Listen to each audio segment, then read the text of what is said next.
जलसे में आपने शिरकत की, आप तमाम का बेहद शुक्रिया। मैं शुरुआत में हमारी बहन मोहतरमा पल्लवी पटेल साहिबा की जज्बाती तकरीर के उनके एक एक लफ्ज़ से उनकी तकरीर में जो उन्होंने बातें कही, मैं उससे मुत्तफ़िक़ हूँ और उसकी तायीद भी करता हूँ। मेरे अज़ीज़ दोस्तों और बुज़ुर्गों, मैं जब यहाँ पर आ रहा था तो मुझसे किसी ने पूछा कि क्या आप बनारस को जा रहे हैं, तो मैंने कहा कि मैं अपने बनारस को जा रहा हूँ। ये सिर्फ बनारस किसी नरेंद्र मोदी का नहीं है, ये बनारस उस्ताद बिस्मिल्लाह खान का है, कबीर दास का है, प्रेमचंद का है, तुलसीदास का है। ये बनारस सही माने में एक गंगा जमुनी तहजीब का बनारस है। मैं उस बनारस को जा रहा हूँ और वतन अजीज़ का एक एक हिस्सा, एक एक मुकाम मेरे लिए है, मेरे वतन का हिस्सा है। मेरे अजीज़ दोस्तों और बुज़ुर्गों, मेरी इज़्ज़तदार माँ और बहनों, पीडीएम क्यों बनाई गई? पीडीएम इसलिए बनाया गया क्योंकि उत्तर प्रदेश की सियासत में, उत्तर प्रदेश की राजनीति में हम ये देखते हैं कि पिछला दलित और मुसलमान का सिर्फ वोट लिया जाता है मगर उनसे इंसाफ नहीं किया जाता। पीडीएम इसलिए बनाया गया ताकि पिछले 40-50 साल से मुख्तलिफ सियासी पार्टियां ने पिछला दलित और मुसलमान का इस्तेसाल किया, उनको कोई इंसाफ उनसे नहीं किया। वो गरीबी और कमज़ोरी में अपनी ज़िंदगी गुजारने पर मजबूर हो गए। पीडीएम इसलिए बनाया गया कि उत्तर प्रदेश की राजनीति में एक विकल्प हो इस पिछड़े समाज के लिए। पीडीएम इसलिए बनाया गया ताकि हकीकी माने में समाजी इंसाफ हो सके। पीडीएम इसलिए बनाया गया क्योंकि हम 50 साल से सिर्फ वोट डालने वाले बने, अब हमको इंशाअल्लाह ताला वोट लेने वाले बनना पड़ेगा। मेरे अजीज़ दोस्तों और बुज़ुर्गों, मेरी आप तमाम से दबन गुजारिश है कि ये जो पीडीएम, जिसका हिस्सा मजलिस इत्तेहादुल मुस्लिमीन भी है, जिसकी जिम्मेदारी हमने मोहतरमा कृष्णा पटेल साहिबा को दी है, मैं उत्तर प्रदेश के पिछले दलित और मुसलमानों से ये अपील करने आया हूँ कि आप तमाम पीडीएम से जुड़ जाइए, पीडीएम को मजबूत करिए, क्योंकि याद रखिए, अगर हमको छुटकारा मिलना है संघ परिवार से, बीजेपी से, अगर हमको छुटकारा मिलना है समाजवादी पार्टी से या दीगर दूसरी सियासी पार्टियों से जो सिर्फ ज़बान से इंसाफ की बात करते हैं मगर ज़मीन पर उसको अमली जामे नामा पहनाने का काम नहीं करते,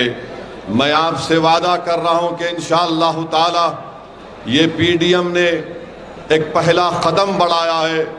और मैंने हमारी बहन पल्लवी पटेल साहिबा से ये बात कही है कि ये सिर्फ पार्लियामेंट के चुनाव की हद तक महदूद नहीं रहेगा, बल्कि मैं बताना चाहूँगा नरेंद्र मोदी को और अखिलेश यादव को और उन तमाम सियासी लीडर्स को जिन्होंने पिछला दलित और मुसलमान को दबाया और कुचला, कि ये सिर्फ पार्लियामेंट की इलेक्शन की हद तक नहीं रहेगा, बल्कि ये शुरुआत है एक लंबे सफ़र की।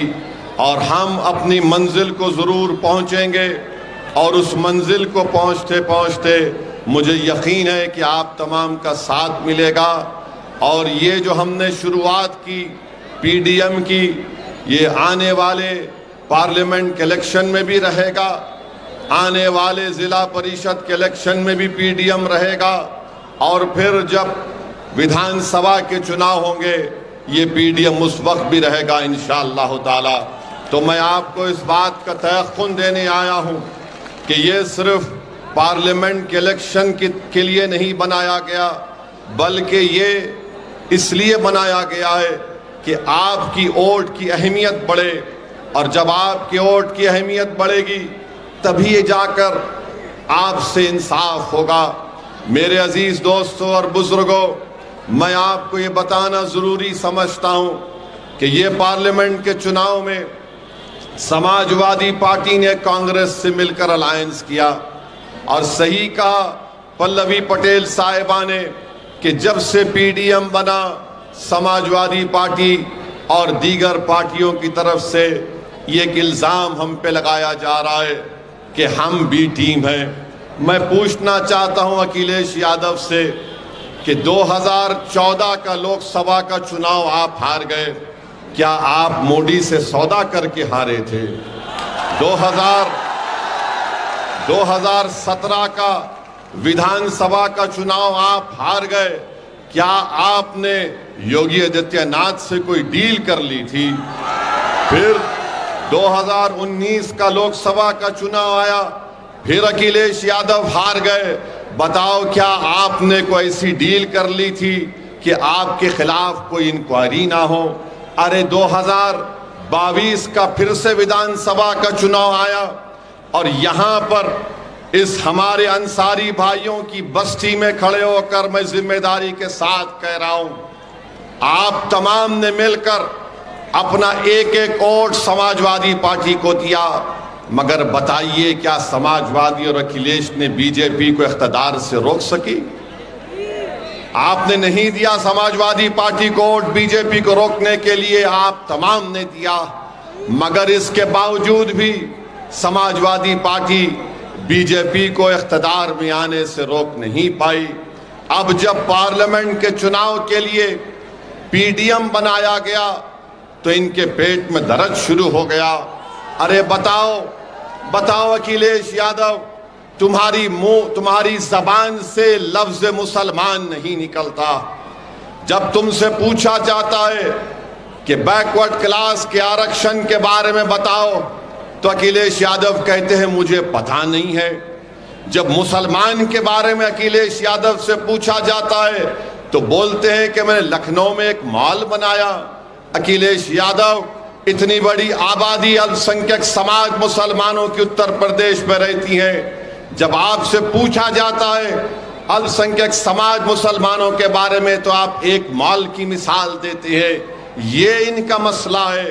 और आज आप देखते हैं कि हमको गाली देने वाले मुरादाबाद में डॉक्टर एसटी हसन वहां के रुकने पार्लियामान थे, उनको टिकट नहीं दिया गया। बताइए क्यों नहीं दिया गया?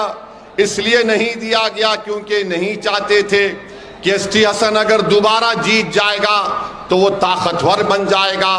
आप सबको रोकना चाहते हैं। अरे आप ऐसे लोगों को चाहते हैं जो सिर्फ आपके सामने सर झुकाकर बैठे रहे।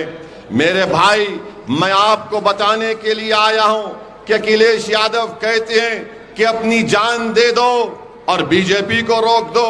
अरे अखिलेश यादव, तुम्हारा आधा परिवार नरेंद्र मोदी के साथ बैठकर चाय पी रहा है, तुम उनको नहीं रोक पाते, तुम उनको रोक नहीं पाते और हमसे कह रहे हैं कि जान दे दो और बीजेपी को रोक दो।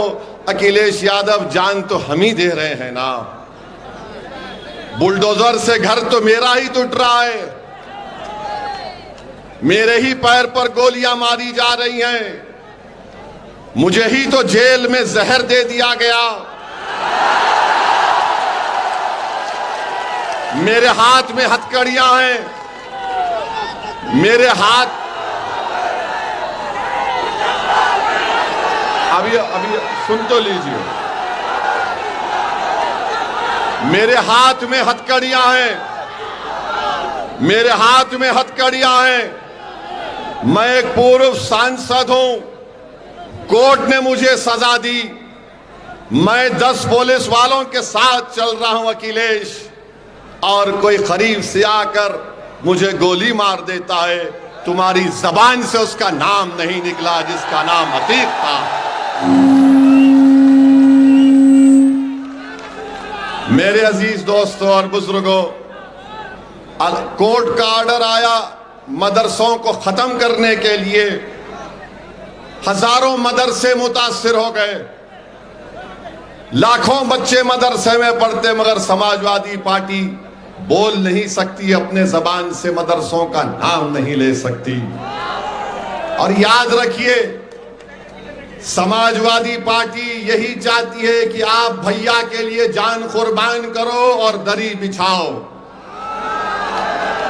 महम पीडीएम आपसे कहने आई है कि आप मुत्तहदा तौर पर पीडीएम का साथ दीजिए, तो एक वक्त आएगा इंशाअल्लाह ताला अखिलेश यादव दरी भी बिछाएगा, आपके लिए जान भी कुर्बान करेगा।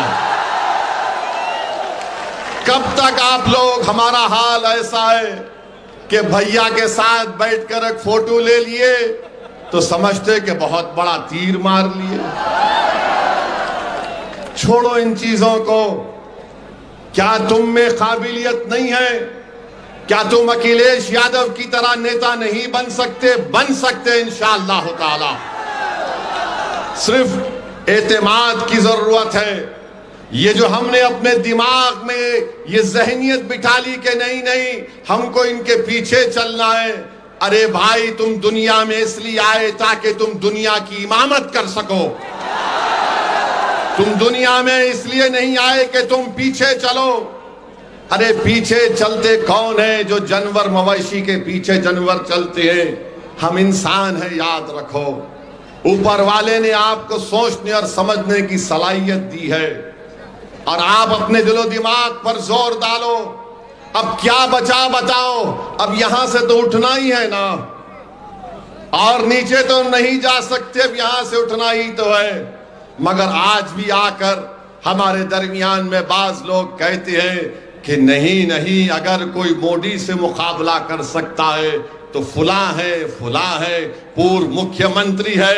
अरे भाई, उसका आधा परिवार बीजेपी में जा चुका है, आधा परिवार बीजेपी में जा चुका है। इन्हीं के लोगों, इनके पार्टी के लोगों का पेट्रोल पंप तोड़ दिया जाता है, इनका एमएलए जेल को चला जाता है। ये कभी जाकर मिलना तो छोड़ो, इनके परिवार से पूछते तक नहीं कि बताओ तुम्हारे क्या हालात हैं, क्योंकि ये जानते हैं कि आप बंदी हैं, ये जानते हैं कि आप कहीं पर नहीं जाने वाले हैं। आपके सामने सिर्फ बीजेपी का नाम लो, आप सब खामोश हो जाते हैं। अरे बताओ, यहां पर जिस जगह पर मैं खड़े होकर अल्लाह ने मुझे मौका दिया आपसे कुछ बात करने का, इस शहर के member of parliament Narendra Modi हैं। बताइए, आप 10 साल से मेंबर ऑफ पार्लियामेंट हैं, क्या नरेंद्र मोदी ने आकर पूछा कि हमारे अंसारी भाइयों के घर में कभी चिराग जलता है या नहीं जलता है? क्या नरेंद्र मोदी ने बुनकरों की सहूलत के लिए कुछ इकदाम किए? नहीं किए। क्या नरेंद्र मोदी ने, मोदी का नाम लिए तो आवाज क्यों कम हो रही?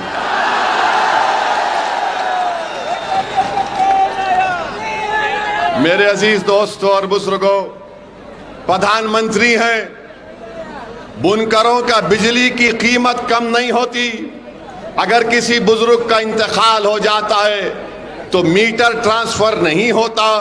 बताओ, कौन सी जिंदगी में हमारे जिंदगी के कौन से शोबे में, समाजवादी पार्टी हो या कांग्रेस हो या बीजेपी हो, हमसे इंसाफ क्या? मुझे बताओ।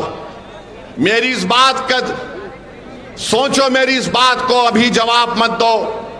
तुम जब अपने घर को जाओगे, अपने बुजुर्गों के सामने बैठकर पूछो कि एक दीवाना शेरवानी पहनकर आया था, जिसके सर पर टोपी थी, वो ये सवाल हमसे करके चला गया कि हमारी जिंदगी के कौन से शोबे में हमको इज्जत मिली, हमसे इंसाफ मिला, हमारे बच्चों को स्कूल की तालीम मिली। अरे बताओ हमारे अंसारी भाइयों, आपकी कौन सी औलाद मुल्क के बड़े बड़े तालीमी इदारों में तालीम हासिल कर रही है?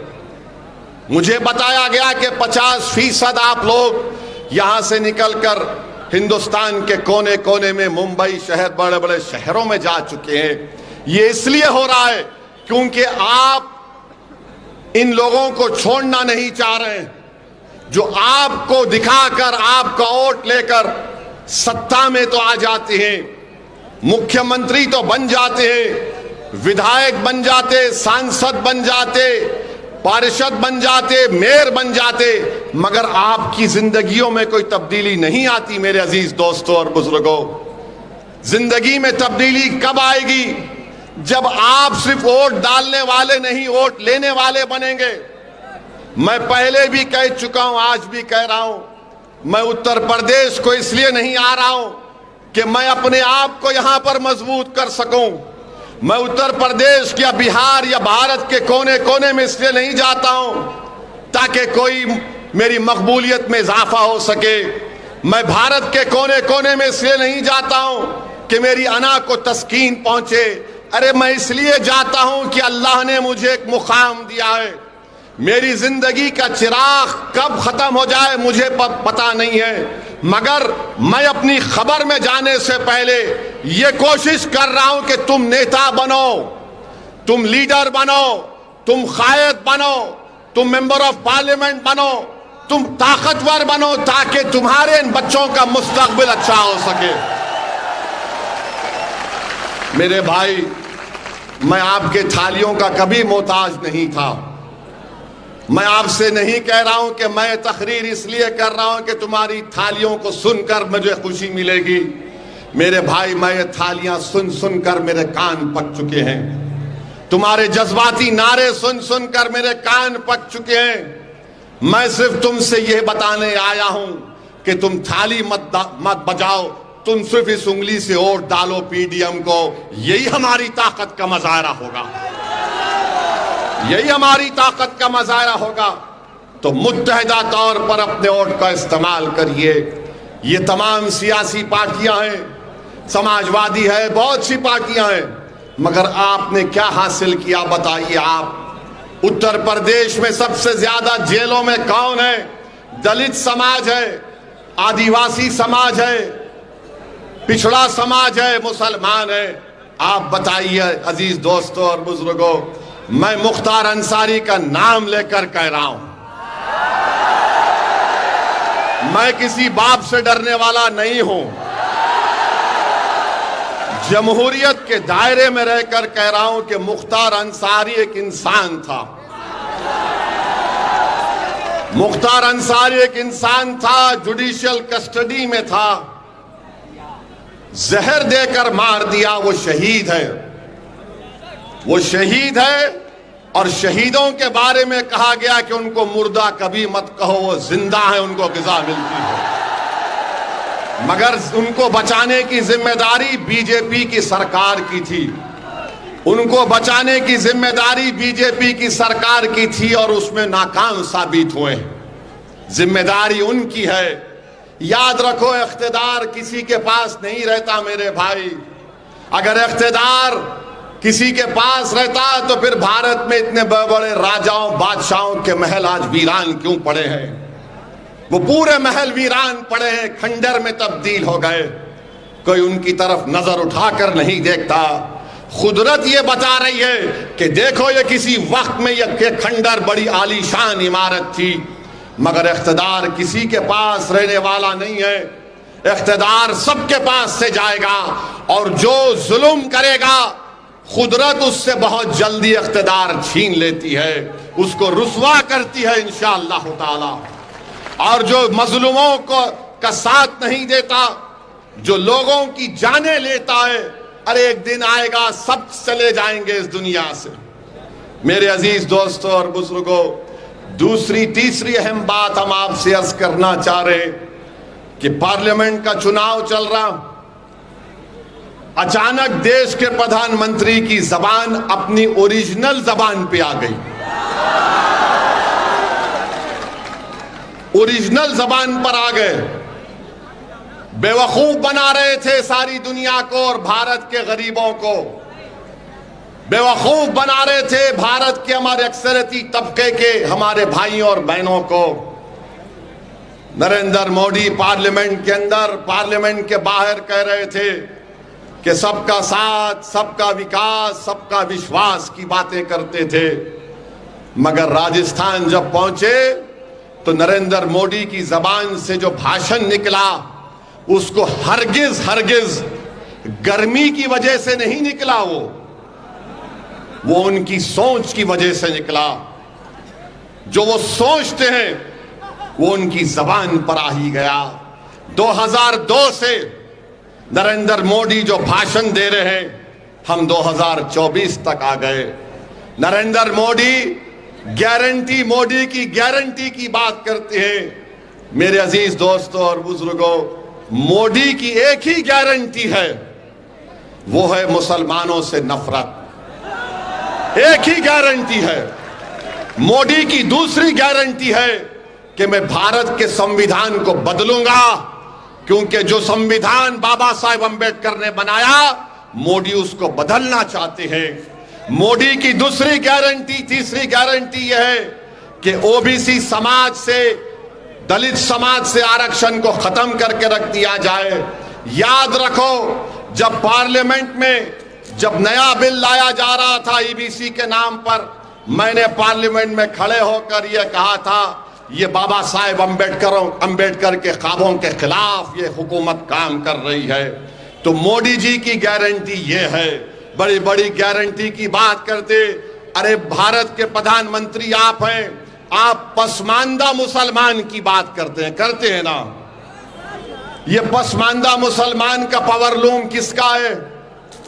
पावरलूम पर मोदी जी कभी ध्यान नहीं दिए, बिजली की कीमत पर ध्यान नहीं दिए, मगर अब मोदी जी ने क्या कह दिया राजस्थान में कि भारत के 17 करोड़ मुसलमान घुसपैठी हैं और भारत के मुसलमान ज्यादा बच्चे पैदा करते हैं और भारत के मुसलमानों को हमारी हिंदू मां और बहनों का मंगलसूत्र छीनकर उनको दिया जाएगा। नरेंद्र मोदी, अगर आप बात मंगलसूत्र की करेंगे तो बात बहुत दूर तक जाएगी। मेरी जबान मत खोलाओ, बात बहुत दूर तक जाएगी, क्योंकि अगर तुम्हारे मुंह में जबान है तो मेरे मुंह में भी जबान है। पूरा शिजरा खोल सकता हूं मैं यहां पर, मगर एहतराम और अदब के दायरे में रहकर कह रहा हूं। अब आप, मैं पूछना चाह रहा हूं, इस बनारस की सरजमीन में खड़े होकर, क्या बिस्मिल्लाह खान घुसपैठी थे? बताओ, क्या आप घुसपैठी हैं? क्या आप घुसपैठी हैं? अगर घुसपैठी नहीं है तो हाथ उठाकर बताओ कम घुसपैठी नहीं है। वहां से हाथ नहीं उठ रहे, हाथ उठाइए जहां तक आवाज अल्लाह पहुंचा रहा है और जोर से बोलिए कि हम घुसपैठी नहीं है। इस मुल्क को आजाद हमने करवाया। बोलो मेरे साथ, इस मुल्क को आजाद हमने करवाया। इस मुल्क में अंग्रेजों को हमने भगाया। इस मुल्क को अंग्रेजों के भगाने में आरएसएस का कोई रोल नहीं है। वो माफीनामा लिखते थे, हम सूलियों पर चढ़ते थे। मोदी जी हमको घुसपैठी कह रहे हैं आप। अच्छा, आप दूसरा इनका झूठ, अरे सुनिए सुनिए, हाँ जिंदा ही है, जिंदा ही रहेंगे इंशाअल्लाह। मर भी जाएंगे तब भी जिंदा रहेंगे इंशाअल्लाह ताला। क्योंकि मौत क्या है? मौत क्या है? इंसान के जिस्म से रूह निकल जाती है, एक घर से दूसरे घर को मुंतकिल होते। हम फना नहीं होने वाले आए मोदी जी। अब दूसरा इनका बात, अब दूसरा सुनिए, बच्चे पैदा कर रहे हैं ज्यादा। मोदी जी, आपके 6 भाई है नहीं है? बताइए हमको। अमित शाह की 6 बहनें हैं। हाँ, अच्छा, जो आरएसएस के गोलवालकर है, मैंने सुना कि उनके 9-10 भाई बहन थे। मोदी जी कभी अपने गिरबान में झांक कर भी तो देख लो। और सच्चाई ये है कि मुस्लिम महिलाओं का फर्टिलिटी रेट, मोदी सरकार का डेटा, इंपेरिकल एविडेंस, आदादो शुमार ये कह रहे हैं कि फर्टिलिटी रेट मुस्लिम महिलाओं का गिरा है। मगर नरेंद्र मोदी जी भारत के हमारे हिंदू भाई बहनों में, बैकवर्ड क्लास के भाई बहनों में, दलितों में ये बताना चाह रहे हैं ये मुसलमान बहुत बच्चे पैदा कर रहे हैं, एक दिन ये हमसे बढ़ जाएंगे आगे। नहीं मोदी जी, इतना झूठ तो मत बोलो। वो गाना क्या है, झूठ बोले तो कौवा काटे। मोदी जी, आपको मालूम कि भारत में मुसलमानों की आबादी कभी भी 18.5 या 19% से आगे बढ़ने वाली नहीं है।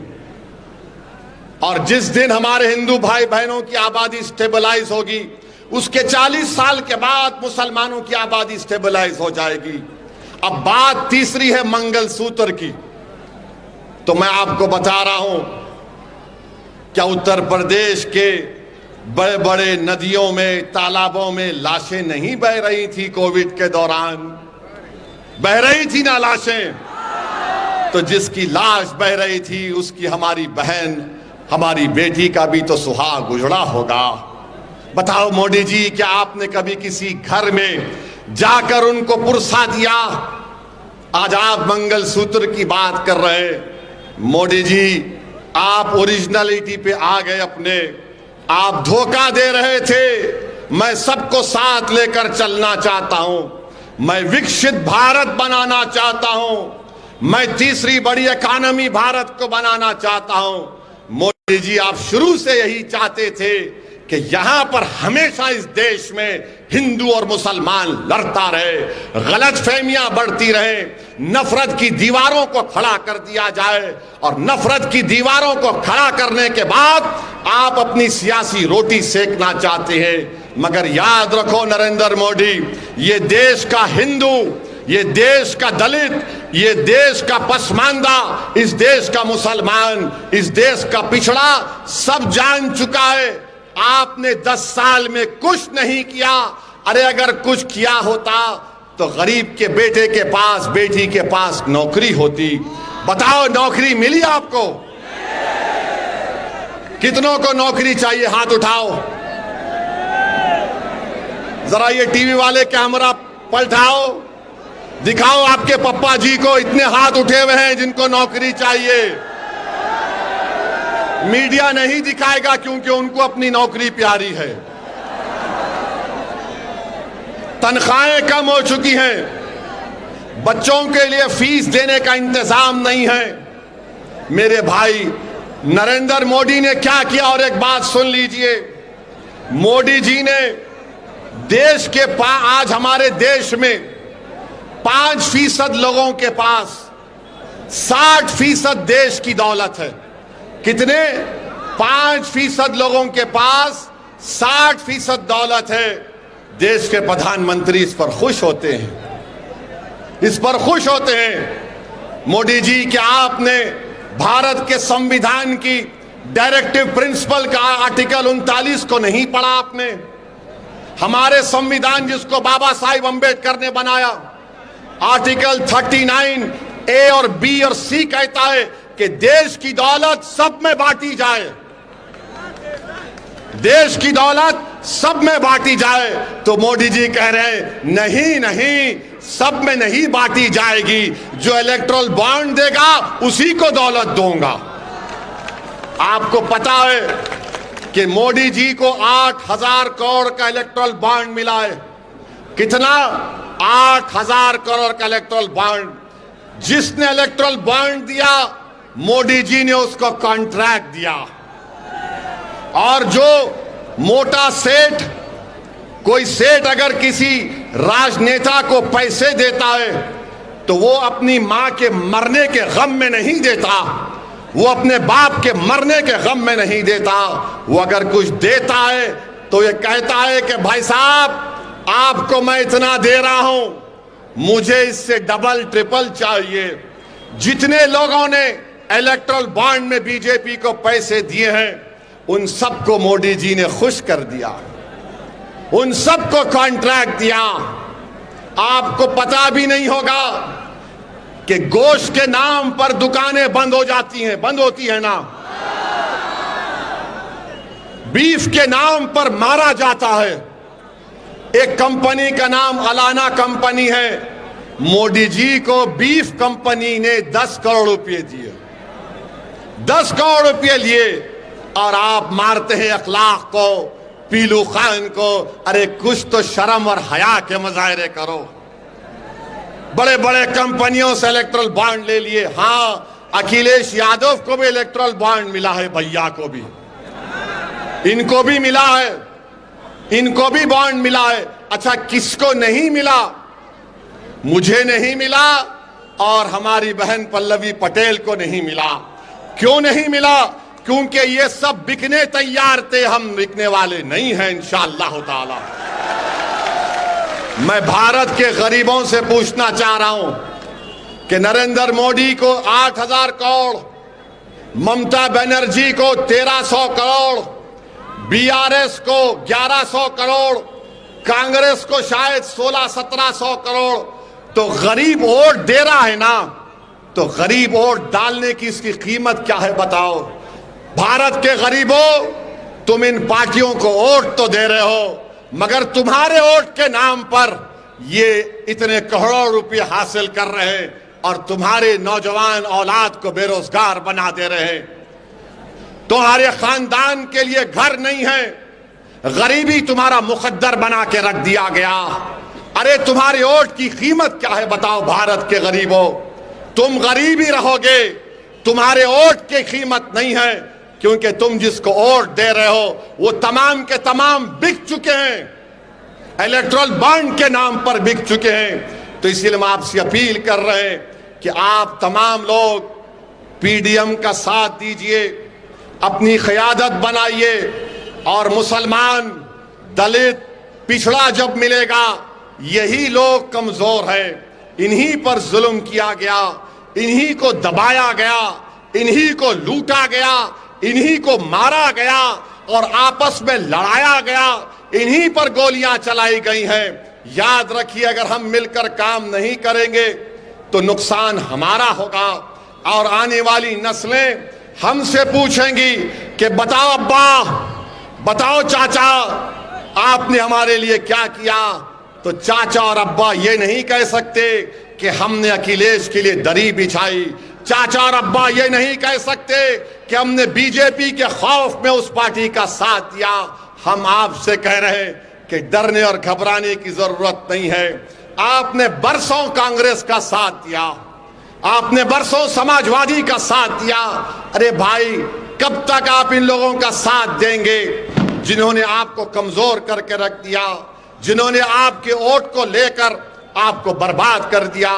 इसीलिए हम आपसे अपील करने आए हैं कि पीडीएम के जहां जहां पार्लियामेंट उम्मीदवार रहेंगे, आप उनको अपना वोट दीजिए, एक नई तारीख पैदा करिए और एक अच्छी सियासत हम कर सके। लोग अक्सर मुझसे कहते हैं कि असदुद्दीन ओवैसी भाषण अच्छा देता है, सब अच्छा देता है। मेरे भाई, मैं भाषण भी अच्छा देता हूं, मैं खुद भी अच्छा आदमी हूं, बुरा नहीं हूं। मुझ में भी बहुत कमजोरियां हैं, इंसान हूं। मैं कोई फरिश्ता होने का दावा नहीं कर रहा हूं, मैं कोई वली और खुतुब होने का दावा नहीं कर रहा हूं। मैं ये कह रहा हूं कि मैं एक इंसान हूं। मेरे दिल और सीने में तकलीफ होती है जब मैं नाइंसाफी को देखता हूं। मैं अपनी इस तकलीफ को, इस तमाम नाइंसाफी को खत्म करने के लिए पीडीएम बनाया गया है। मेरी आप तमाम से अदबन गुजारिश है कि आप पीडीएम का साथ दीजिए। भारत की राजनीति में एक नई तारीख आपको लिखना है, और मैं समझता हूं कि ये सरजमीन से, यहां से शुरुआत होगी, बनारस से, और आप और हम मिलकर एक नई सियासी तारीख को रकम करेंगे इंशाअल्लाह ताला। मेरे अजीज दोस्तों और बुजुर्गों, पार्लियामेंट में हमने क्या किया, किस तरह हमने आपके मसाइल को उठाया, वो आपके सामने। ट्रिपल तलाक का कानून मोदी जी ने बनाया और बल्कि नरेंद्र मोदी को फजीलतुल शेख बोलना चाहिए, हजरत मौलाना नरेंद्र मोदी। मैं उम्मीद करता हूं कि आरएसएस वालों को तकलीफ नहीं होगी इस पर। ट्रिपल तलाक का कानून बनाए। कैसा बनाए? अगर कोई 3 बार अपनी बीवी को 3 बार तलाक कहता है तो मोदी जी फजीलतुल शेख हैं, हनफी फिक्र के माहिर हैं। कोई बोलता है तो तलाक नहीं होता, मगर अगर गुनाह नहीं हुआ तो केस कैसे बुक हो रहा है बताओ? फिर मोदी जी बोलते हैं कि जब तलाक नहीं हुआ तो जेल में अगर कोई पागल मुसलमान जो गुनाह करता है ट्रिपल तलाक कहकर वो जेल को जाता है, तो मोदी जी ने कहा कि तू जेल में रहेगा और अपनी बीवी को पैसे देगा। कोई जेल में रहकर पैसे दे सकता है अपनी बीवी को? फिर मोदी जी ने, इनका दिमाग देखिए, वाकई में मोदी जी के दिमाग की जितनी तारीफ करे कम है। मोदी जी ने कहा उसको अगर कोर्ट सजा देता है 2 या 3 साल की, तो 3 साल तक हमारी बेटी उस जालिम और पागल के साथ शादी के रिश्ते में बंधी रहेगी। और मोदी जी ने कहा मेरी बेटी, मैं मुस्लिम बेटियों का हमदर्द हूं। जब तुम्हारा पागल गुनाहगार शौहर 2 साल या 3 साल के बाद जेल से निकलेगा तो तुम अपने हाथ में एक फूल का हार, एक बैंड बाजा और बैंड बाजे वाले से कहना कि बहाओ फूल बरसाओ, मेरा दीवाना जेल से निकल कर आया। बताइए आप ये कानून बनाते हैं? आप ये कानून बना दिया आपने। हमने 3 बार उस कानून की मुखालिफत की। CAA का कानून सही है या गलत है बताइए? CAA का कानून सही है या गलत है बताइए? हाथ उठाकर बताइए। हमने पार्लियामेंट में उस कानून की बिल को फाड़ा, सही किया या गलत किया बताइए? आपने देखा समाजवादी पार्टी के किसी MP ने बिल के बारे में क्या बोला? देखिए जाकर मुंह नहीं खुल रहा था, बोल नहीं पा रहे थे। हम जब खड़े हुए 302 MP के सामने, हमने कहा जिस तरह महात्मा गांधी ने व्हाइट साउथ अफ्रीका के कानून को फाड़ा था, हम इस कानून को फाड़ते हैं। यह भारत के संविधान के खिलाफ है। मेरे भाई, इसीलिए हम आपसे कह रहे हैं, हमारी बहन पल्लवी पटेल का भी हमने भाषण YouTube पर सुना। जब वो असेंबली में बोलती हैं तो माशाल्लाह बड़ी बेहतरीन तरीके से बोलती हैं और बेबाक तरीके से बोलती हैं। अपने अल्फाज को चाप चाप कर नहीं बोलती वो। तो हम आपसे अपील कर रहे हैं कि इस PDM का साथ दीजिए। इंशाअल्लाह ताला हमारा चुनाव 13 मई को है। आप दुआ फरमाइए कि अल्लाह हमको भी कामयाब कर दे, अख्तरुल ईमान को किशनगंज से कामयाब कर दे, इम्तियाज जलील को औरंगाबाद से कामयाब कर दे, और फिर PDM के पूर्व उम्मीदवारों को अल्लाह आपके वोट और दुआओं से उत्तर प्रदेश में कामयाब और कामरान कर दे। तो 13 तारीख के बाद हम भी आएंगे। जहां जहां हमारे उम्मीदवार रहेंगे, इंशाअल्लाह हमारी कोशिश होगी कि हम वहां पर जाकर, जो हमको बीजेपी और समाजवादी पार्टी वाले बोलते हैं कि ओवैसी भड़काऊ भाषण देता है, सही है, हम भड़काऊ भाषण ही देंगे आके इंशाअल्लाह ताला। हम भड़काते हैं देश के खिलाफ नहीं, हम नहीं भड़काते किसी समुदाय या मजहब के खिलाफ, हम भड़काते हैं उन जालिमों के खिलाफ जिन्होंने गरीबों का खून चूस कर उनकी जिंदगियों को हराम कर दिया। और आपका हक है कि आपको अपना हक मिले, आपको इंसाफ मिले। ये इंसाफ की लड़ाई के लिए हमने एक पहला कदम उठाया है। आपकी सरपरस्ती की जरूरत है, आपके साथ की जरूरत है, आपकी ताईद की जरूरत है। और ये हम उस वक्त तक नहीं कर सकते जब तक कि आपका साथ नहीं मिले। आप तमाम से फिर से अपील करता हूं कि आप PDM का साथ दीजिए और मोहतरमा कृष्णा पटेल साहिबा, हमारी पल्लवी पटेल साहिबा, हमारे प्रेमचंद बिन, बापू रामपाल, इन सब का साथ देकर सामाजिक न्याय को अमली जामेनामा पहनाने का काम हमको और आपको मिलकर करना है। आप यहाँ पर तशरीफ लाए, आपका बहुत बहुत शुक्रिया। मेरी खुशकिस्मती है कि अल्लाह ने मुझे बनारस को भिजाया और ख़ास तौर से आप गरीबों के दरमियान में खड़े होकर मुझे कुछ बोलने का मौका इनायत फरमाया। बहुत बहुत शुक्रिया। सलाम अलैकुम।